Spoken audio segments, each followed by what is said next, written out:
গত ৮ দিন ধরে নিখোঁজ থাকার পর কলকাতার নিউ টাউনের বিলাসবহুল আবাসন সঞ্জীবা গার্ডেন থেকে ঝিনাইদহ ৪ আসনের সরকারদলীয় সংসদ সদস্য আনোয়ারুল আজিম আনারের মরদেহ উদ্ধার করার কথা জানিয়েছে দেশটির পুলিশ। গত ১২ মে চিকিৎসার জন্য কলকাতা যান আজিম। এরপর থেকেই নিখোঁজ ছিলেন তিনি। সংসদ সদস্য আনোয়ারুল আজিম আনারের হত্যার খবর দেশে পৌঁছে বুধবার সকালে। এরপরই পুলিশ প্রধান Chowdhury Abdul Al Mamun, Dhaka metropolitan police commissioner Habibur Rahman, Dhaka গোয়েন্দা প্রধান হারুনা রশিদকে নিয়ে রাজধানীর ধানমন্ডিতে নিজ বাসায় বৈঠকে বসেন স্বরাষ্ট্রমন্ত্রী আসাদুজ্জামান খান কামাল। পরে তিনি জানান, ভারতের পুলিশের পক্ষ থেকে সংসদ সদস্য আনোয়ারুল আজিম আনারের হত্যার কথা নিশ্চিত করা হয়েছে। উদ্বিগ্ন হয়ে তার মেয়ে আমাদেরকে খোঁজখবর জানালে আমাদের পুলিশ এই ঘটনাটি ইন্ডিয়ান পুলিশের সঙ্গে যোগাযোগ রাখছিলেন। আমরা আজকে সুনিশ্চিত হয়েছে সকালবেলায় ভারতীয় পুলিশ জানিয়েছেন যে তিনি খুন হয়েছেন।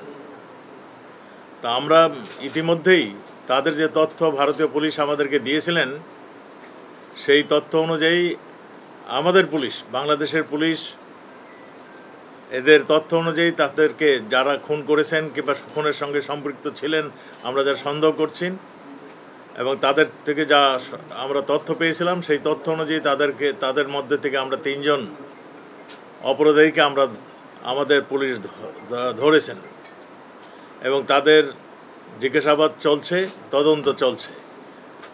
আপনারা জানেন ওই এলাকাটা একটা সন্ত্রাস কবল এলাকা, ওই ঝিনাইদহের এলাকাটা ওই সীমান্ত এলাকা। আমাদের আনার সাহেব সেখানের মাননীয় সংসদ সদস্য হিসাবে তিনি দায়িত্ব এবারও নির্বাচিত হয়েছিলেন। চিকিৎসার জন্য তিনি যাওয়ার পরে এই ঘটনাটি ঘটে। তা আমাদের পুলিশ এটা নিয়ে তদন্ত করছেন। আমরা শীঘ্রই খুনের মোটিভটা কী ছিল আমরা আপনাদেরকে জানাতে পারবো এবং ভারতীয় পুলিশ আমাদেরকে সর্ব ধরনের সহযোগিতা করছে। আমাদের কাছে যা ইনফরমেশন, আমরা আরও ইনফরমেশন যখন পাবো তখন আপনাদেরকে আরও তথ্য আমরা জানাতে পারবো। তা আমরা এইটুকু এখন জানাতে পারছি, আপনাকে জানাতে যাচ্ছি, সেটা হলো তিনি খুন হয়েছেন। কলকাতার এক বাসায় তাকে পরিকল্পিতভাবে খুন করা হয়েছে এবং এই খুনের মোটিভ, কারা কারা খুন করেছিলেন, এই সব তথ্যই আমাদের ভারতীয় পুলিশ কাজ করছে, আমাদের পুলিশও কাজ করছে। যেখানে মানে ইন্টারন্যাশনাল ওয়েতে যতখানি প্রয়োজন সবগুলি আমরা ব্যবস্থা নিচ্ছি। এই ঘটনায় জড়িত সন্দেহে 3 জনকে আটক করার কথা জানান স্বরাষ্ট্রমন্ত্রী আসাদুজ্জামান খান কামাল। এটা আমাদের কাছে যে সমস্ত তথ্য আছে তথ্যগুলো আমরা প্রকাশ করছি না। আমরা বলছি তদন্তের স্বার্থে আমরা অনেক কিছুই এখন আমরা বলবো না। তদন্ত শেষ হয়ে গেলে আপনাদেরকে সব কিছু জানাবো, কেন খুন হয়েছে, কোথায় খুন হয়েছে, কে খুন করেছে, কী ধরনের অস্ত্র দিয়ে খুন হয়েছে, সবই আপনাদেরকে জানাবো। মরদেহটা এখনও আমাদের হাতে আসেনি।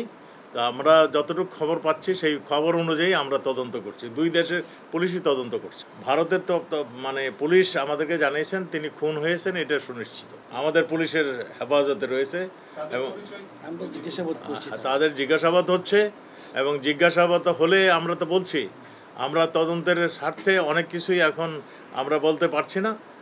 আমরা খুব পজিটিভ ওয়েতে তদন্ত চলছে এবং আমরা সুনিশ্চিত যারা এই খুনের সঙ্গে জড়িত তাদের উদ্দেশ্য কী ছিল আমরা সুনিশ্চিত সেগুলো আপনাদের প্রকাশ করতে পারবো।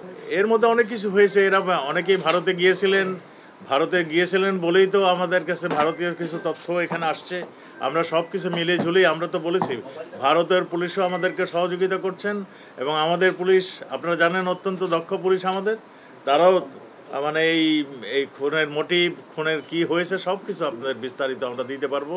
আমাদের কাছে 3 জন আসামি ধৃত অবস্থায় আছে এবং আমরা আরও কয়েকজনকে ধরার জন্য আমরা প্রচেষ্টা চালিয়ে যাচ্ছি। আমরা তো পরিষ্কারই বললাম যে এটা একটা খুন হয়েছে, মার্ডার হয়েছে। মার্ডারের পিছনে নৈপথ্যের যে কারণটি সেগুলো আমরা জানাবো। আমরা এইটা সুনিশ্চিত যে আমরা পজিটিভ ওয়েতে আমরা এগোচ্ছি। আমরা মরদেহটা এখনও কোন জায়গায় আছে এখনও আমরা উদ্ধার করতে পারিনি। তো আমাদের কাছে যেই সমস্ত সংবাদ আছে সেই সংবাদের ভিত্তিতে আমরা কাজ করছি। আমরা সুনিশ্চিত তাকে হত্যা করা হয়েছে না। আমাদের সঙ্গে ভারতের সঙ্গে একটা বন্ধুত্ব রয়েছে। ভারত আমাদের সব ধরনের কোঅপারেশন করছে। তিনি চিকিৎসার জন্য ভারতে গিয়েছিলেন এবং আমরা মনে করি ভারত সরকারের এখানে তাদের যে দায়িত্ব সেটুকু তারা করছেন। আর এইখানে মানে সম্পর্কের ফাটল ধরবে এমন কোনো ঘটনা ঘটেনি, কারণ ভারতের কেউ এখানে জড়িত হন নাই। যারা হত্যা করেছেন এখন পর্যন্ত আমাদের কাছে যা ইনফরমেশন, আমাদের দেশের মানুষই এর সঙ্গে জড়িত। ভারতের সঙ্গে আলোচনা করে সেদেশে খুন হওয়া এমপি আনোয়ারুল আজিম আনারের মরদেহ দেশে ফেরানোর কথা জানিয়েছেন পররাষ্ট্রমন্ত্রী হাসান মাহমুদ। দেখুন, বিষয়টা তদন্তাধীন, এখনো কোনো লাশ তো পাওয়া যায়নি। তো সেই কারণে কলকাতা পুলিশ ফ্ল্যাটে ঢুকেছিল, তারা কোনো লাশ সেখানে পায়নি বলে আমাকে আমাদের মিশন কলকাতায় ডেপুটি হাই কমিশন যেটি আছে সেখান থেকে সেটি জানানো হয়েছে। চিকিৎসা করতে গত 12 মে কলকাতা যাওয়ার পর প্রথম দুদিন আনোয়ারুল আজিম আনারের সঙ্গে যোগাযোগ থাকলেও 14 মে থেকে পরিবারের সঙ্গে যোগাযোগ বিচ্ছিন্ন হয়ে যায়। তাওহিদ সৌরভ, এটিএন নিউজ, ঢাকা।